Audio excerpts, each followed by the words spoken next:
wild. Once I realized what they were, I tried to look these up. Yeah, so I wasn't recording, bro. Tiny details in RDR2. Yeah, I know I'm a savage, bro. Tiny details in RDR2 you weren't meant to notice, bro. 25 hands. Just to see what they actually looked like at the time. I searched museum archives, old fire equipment. So he's talking about how there's like a fire hydrant and then it has a hose little attachment, bro. I didn't even fucking catalogs, get it, bro, engineering diagrams, all from my laptop, mind you. And this thing almost doesn't exist. No photographs, no surviving examples. After hours of digging, I could only find one drawing. Take a look at this. Near exact recreation. Same iron banding, same lock placement, same side fitting. And this isn't just some generic late 1800s fire hydrant. Oh no. This specific design is exactly what New Orleans, the city Saint-Denis is largely based on, would have used at the time. And I would bet that this is the drawing Rockstar used to design this box. I also spent a couple of hours mapping out where these hydrants actually are in Saint-Denis, and they're not where you'd expect. But they are there for a very specific reason. We'll get to that, because this one detail is part of a much bigger system. So today I want to show you 7 more of these tiny details in Red Dead Redemption 2 you weren't meant to notice. Details you've walked past 100 times. Some of them are cool, some of them are kind of gross, and one of them remains a complete... But I was just saying earlier, because we were recording now, my 5 years, that I can't wait to get like a new iPhone, bro, so I can IRL stream, bro. Basically, I'm just documenting, so if you watch the video, shout out to you, bro. I was just talking about how I need to get a new iPhone, bro. 17 Air, whatever the fuck it is, bro. So that I can start IRL streaming. I can't wait, bro. Like, I want to get out there and start, you know what I'm saying? Really getting some real content out there, bro. That's what, like, drives me, personally. I want to go out there and start making content like that, bro. And then when I come back, I can do this shit too, bro. That's just my opinion, bro. Now, another thing is, like, when I'm doing any IRL streaming and shit like that, I do want it to be purpose-based. When you first begin, it's like, whatever, I'll just go out there and like just get some content, bro. But as it goes, I want to have more purpose. You know what I'm saying? I'm not a nigga who's just gonna go out there for the culture, bro. Like, I want to be decently purpose-based. I can be on the spot and do shit like impromptu, but that's when I'm in my bag, but you gotta have somewhat of a purpose, bro. Anyways, mystery to me. So let's take a look at something you've probably glanced at without ever really thinking about. The mystery machine. I'm standing in the Bastille Saloon in Saint-Denis, bro. And have you ever noticed this? No. It's because I'm multitasking, bro. Astaghfirullah, bro. Astaghfirullah, bro. I swear. Yeah. Yo, may God have mercy on me, bro. Real talk, bro. Spilling my food? Nah, bro. Nah, real talk. It's not okay. It's not okay. It's not like, yeah, you clean out but no, it's not. Listen, I got this shit in my... Bro, I got this shit in my slipper, bro. Like, nah, I'm shit. Bro, let's continue. Let's be clean. You know what the problem is, bro? It's because there's no, like... There is technically the quesadilla joint, but when you eat a burrito, bro, it don't come with no casing. Nah, it don't. It don't come with no casing. So I'm gonna use the quesadilla joint. Bro, as my little fucking bucket, bro. Before I lose my shit. You like this, bro? You like this some shit in the bottom of my sock, bro? Real talk. No, there is. That's what I mean. No, bro. That's what I mean. Like, I can feel something in my... It's crazy. That is crazy. On my white sock, bro. Niggas be doing anything, bro. Niggas be doing anything at this point. Anything at this point, bro. Like, you know what I mean? No. Bro. Nah, that is redonkulous, bro. Let me take the slippers off, bro. Because now I don't feel comfortable, bro. Holy shit. Sorry, bro. Let's return to your video, if you don't mind me. Machine behind the bar. The first time I saw this, I thought, oh wow, cool, an ice machine. That's fancy. But then I looked up 1800s ice machines, and those things were the size of entire buildings, so it's definitely not that. Then I thought maybe it was some kind of glass washer. It's right beside the glasses. That would also make sense. Also wrong. So what the hell is this thing? It turns out it's a parlor stove. What the hell is even that? A parlor stove was a decorative enclosed cast iron stove designed to heat public-facing spaces. Parlors, hotels, theaters, higher-end saloons. Unlike rough heating stoves, these were meant to be seen. They were ornate, polished. They gave off heat, but they also gave off status. And that's why it's here, behind the bar in the Bastille Saloon. This is a more upscale establishment catering to Saint-Denis' upper crust. But that illusion kind of breaks. Probably a bad idea, bro.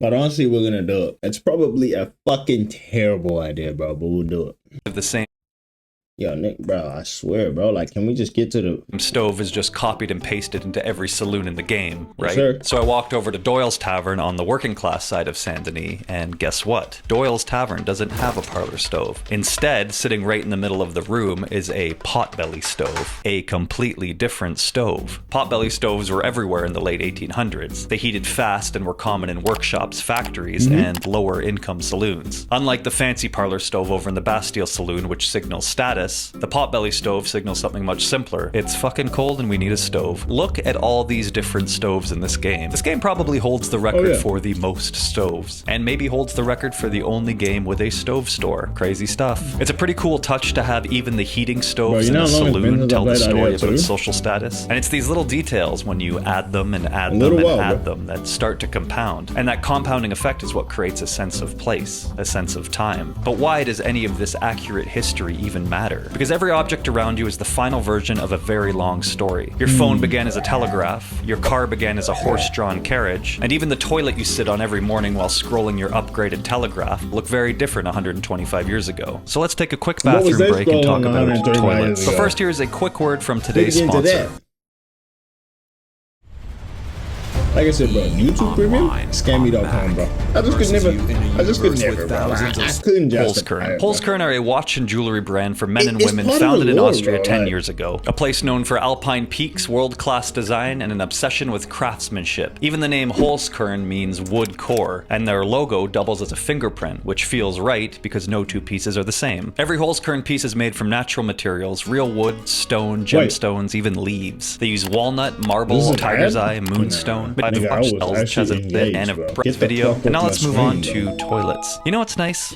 Getting up in the morning, dropping a little in the toilet, flushing, and never having to think about it again. I go about my day, I make breakfast, I run errands, and somewhere out there, that little turd begins a journey to the center of the earth, or wherever it goes. I get to be blissfully ignorant of its path after it leaves my body. But in 1899, they didn't have that same luxury that we have today. If you woke up and needed to go to the bathroom, you had two main choices. Choice A was the outhouse, which in a crowded city or a rural frontier meant sharing a wooden hole with your neighbors, which wasn't always the safest bet at night. Or choice B. If you've ever spent any time in the rented rooms or high-end hotels in Red Dead 2, you've probably seen these. Little pots on the floors and these wooden cabinets. This is what was known as a commode or a close stool. See, even for the wealthy in 1899, indoor plumbing was a chaotic, unreliable mess. Full sewage systems were still being laid down, so instead of pipes, waste was handled through portable containment. If you were poor, you had a simple ceramic pot. You did your business and it sat there. But Victorian society was obsessed with propriety. They hated the idea of the unmentionables. A plain pot in the corner was crude and lower class. So if you were a person of status, the kind of person who might have owned a parlor stove, you bought a piece of furniture to hide your shame. These cabinets were designed to disguise their function. When the lid was closed, it looked like an ordinary nightstand or a fancy chair. But yeah, these don't have pipes, as you can see. Having a commode in your room meant that every single morning, someone, usually a servant or a hotel chambermaid, had to manually remove that pot, carry it through the halls, and empty it into a cesspit or a municipal waste cart. So to us, this little box doesn't mean much, but to Arthur Morgan, it's the height of urban sophistication. And once again, we see Rockstar putting in the work to define class through these little details. But the Old West wasn't all sophistication. Some people just didn't know any better. So let's talk about bar towels. Welcome back to the Bastille Saloon. This time I want you to look right here at these hanging towels. A towel in a bar isn't strange on its own. Bartenders need to wipe things down, and sure enough, we've got rags behind the bar. In this era, bars didn't have glass washers and they didn't have dedicated sinks for cleaning glassware. Glasses were wiped with these rags and then reused over and over. But what are these rags on the customer side? Well, these were known as community towels, sometimes called mustache towels. They were used to mop up spills on this side of the bar, but they were also used for something else. Their job was to wipe beer foam off your face, hence mustache towel. And then they'd go right back onto the hook all day, used by whoever came next. Imagine going down to your local Applebee's and using a napkin that had already been used by 6 people that night.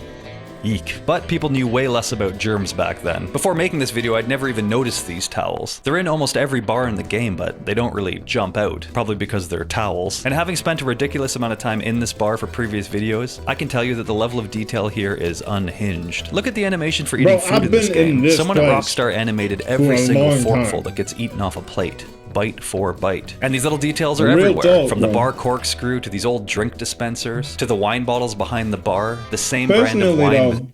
I like the Saint Denis. What's it? What the fuck are we in right now, bro? Saloon.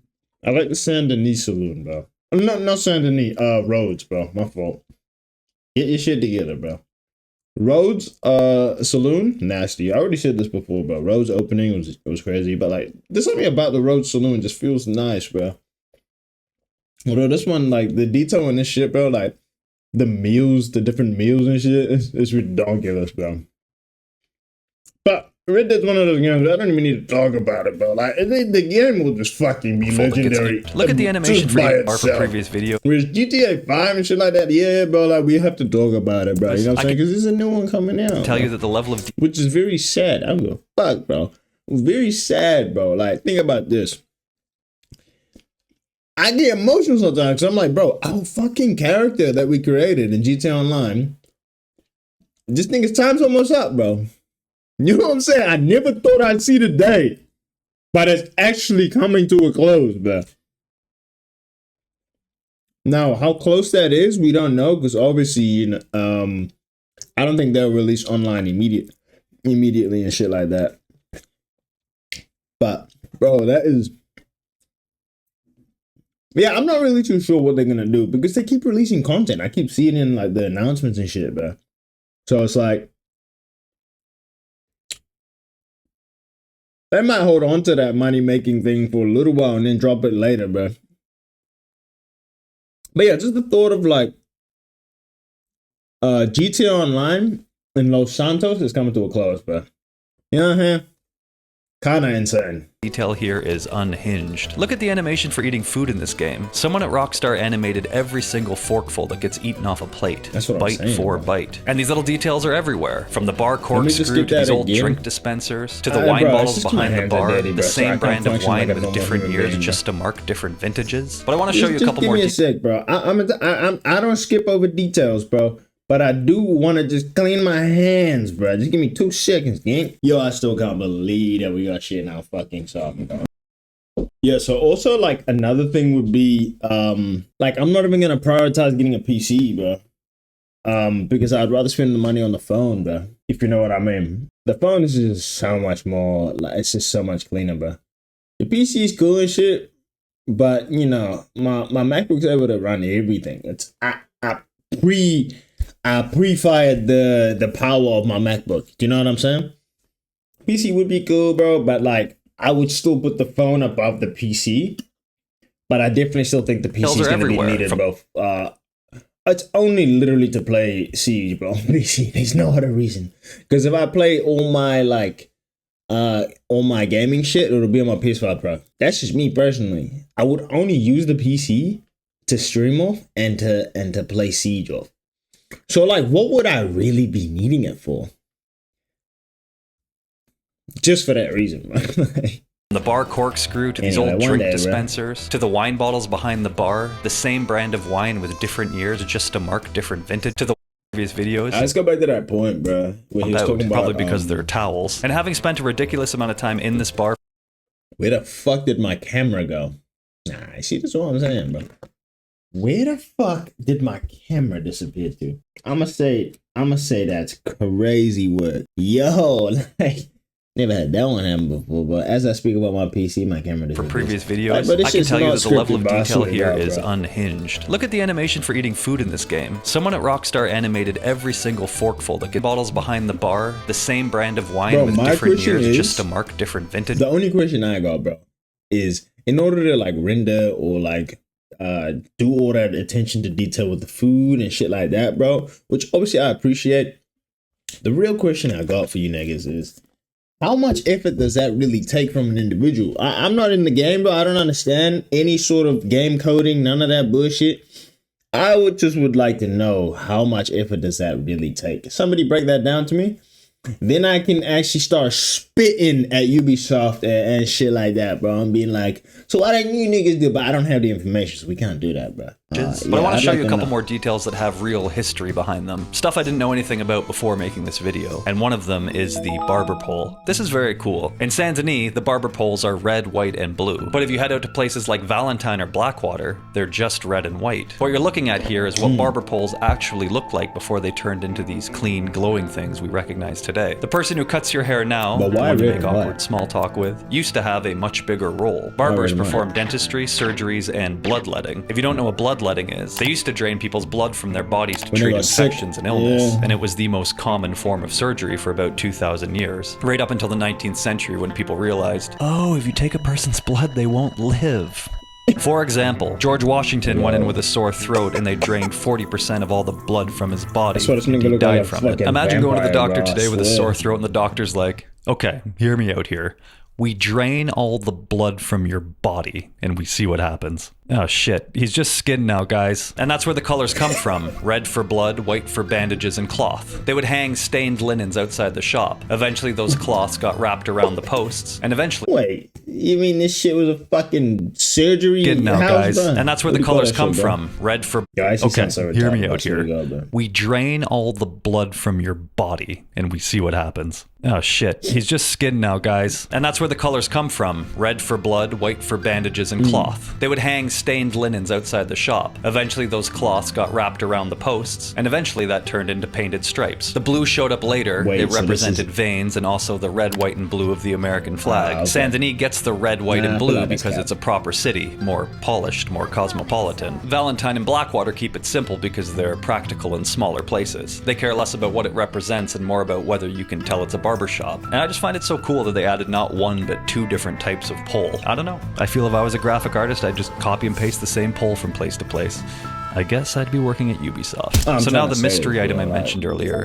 The newspaper board. Red Dead Redemption 2 is full of newspapers. You've got paper boys, you've got newspaper kiosks, but then there are these unmanned street Extra, corner newspaper extra. boards. And I tried to track these down, the shape and style, and I couldn't for the life of me Read find all any about real world it. record of them existing like this. And I don't believe Rockstar just made this up. This had to come from what? something. So if there are any eagle-eyed historians out there who recognize these early 1900s newspaper boards, I'd love to know what we're looking at here. Okay, let's go back to the fires and Nigga, bro, what? real world record of them existing like this. And I don't believe Rockstar just made this up. This had to come from some unmanned street corner newspaper boards. And I tried to track these Yeah. down, the shape and style, and I couldn't for the life of me find any real world record of them existing like this. And I don't believe Rockstar just made this up. This had to come Yeah, so he's talking about from something. What the fuck So is if there are any going on, eagle-eyed bro? historians out there who recognize these early Yeah, now- 1900s newspaper boards, I'd love to know what we're looking at here. Okay, let's go back to the fires in Saint Denis, Okay. because I want to show you something that didn't jump out at me at first. This map where I laid out all the wooden fire hydrant boxes across Saint Denis. At the time, it just looked dense, like, okay, they're everywhere. Old city, lots of fire risk, makes sense. But then I started paying attention to where they actually are. Most of them cluster around brick and plaster buildings. And then you look a few streets over, areas with way fewer hydrants, and suddenly everything's I just have to check my microphone is cooling, but sometimes it be tweaking, but I'm good, bro. wood again. At first I thought this might just be coincidence, but the more you look at it, the harder it is to ignore, because even the seemingly random placement of all these hydrants is steeped in history. By the late 1800s, New Orleans had a real understanding of the devastating effects of fire. In 1788, a massive fire destroyed around 80% of the city. 6 years later, it happened again. At the time, New Orleans was basically a tinderbox. Mostly wooden buildings, open hearths, New candles, tight Orleans, streets. man. Both fires likely started inside ordinary homes. And when New Orleans rebuilt, they took this into consideration. Wood construction was restricted or outright banned in central areas. And that's why the city starts to split visually. The places that burned the worst became denser, heavier, more fire resistant. And these places that are mostly brick are where most of these hydrants are. Isn't that crazy? There's other signs of fire prevention Yeah. techniques all over the game too, and of course those are Not also really. rooted in class distinction with different designs. I don't mean to keep hammering the same point over and over again, but I was genuinely floored by the amount of thought that went into creating this world. I barely left Saint Denis, and the number of details rooted in real history is overwhelming. However, what did surprise me is that this game doesn't you got have me, any man. actual fire department. Besides this little sign right here in Saint Denis, there's no brigade that will come and actually put out a fire. Now I thought it would be a fitting end to this video to end it where it's going to end for all of us one day. The graveyard. I have a deep fascination with graveyards. Whenever I travel and visit a new place, I always try to make a point of visiting. Nah, this nigga's bullshit. But when you walk bro. through a graveyard and read people's names, even though you'll never know anything about them, where they were born, what kind of life they lived, you can be certain of one thing. You know where they ended up. There's a feeling I get when I read those names that I can't really explain. There's almost a weird comfort I get knowing that everyone there is dead, but it's still okay. Like the world doesn't end when you do. And what I love about video game graveyards is they don't really mean that, and yet they're a simulation of that final resting place. They're these weirdly haunted places that are also not haunted at all because nothing bro, final I resting actually have place. never They're seen that, bro. Because I'm not a dedicated nigga like they don't that, really bro. mean that, and yet they're a I've never thought to even do this, bro. simulation of that. I mean, like, I'm not shocked that it's a thing. It's final just resting like, place. They're these weirdly the haunted one that places. did shock me was the RDR1 one, bro. RDR1 hit me harder than RDR2 Is not because I haunted played at all it because nothing is actually. In terms of tiny details, you'll notice that all of these gravestones are above ground, so technically it's a mausoleum, which is accurate to New Orleans because of the high water levels. There also aren't many named graves here, though I did see a potential stray dog looking for his long-lost owner. But as I was leaving and walking down the street, the sun hit a bench in a specific way that pulled me toward it, and I found this. In Memoriam, Matt J. Rennie. A quick Google search tells you he worked at Rockstar on multiple games, and this simulated memorial to a real person who worked on these worlds is such a beautiful tribute. And I just stood by this bench for a few minutes. It honestly gave me more of a real feeling than most real-life memorials I've seen, because it's so intimately tied to its place and its time. And it will always exist here in this digital world, and anyone in the real world can just so I fast just travel thought of this nigga said, why does your to Jinxie? Why does your blinking have recoil, bro? That shit would take a moment and pay respects. That And that's a will very always beautiful not thing to never me. be So thank funny, you, bro. Matt, for contributing to some of the most bro. real moments I I've don't ever give a had. fuck, Because bro. it's these Whoever tiny said that, details bro, stacked on top you of are one a another legend, that bro. turn versus that feel Respectfully, lived bro, in. And 'cause that's I'm one of not the a many nigga reasons actually I got a love problem, video bro, but, games. like, that's Thank you for watching. funny shit, bro. Nah, no disrespect, bro. Anyway, let's get the fuck out of here, bro. What the fuck did this dude just end the video with, bro? You see where he got my mind going, bro? You know?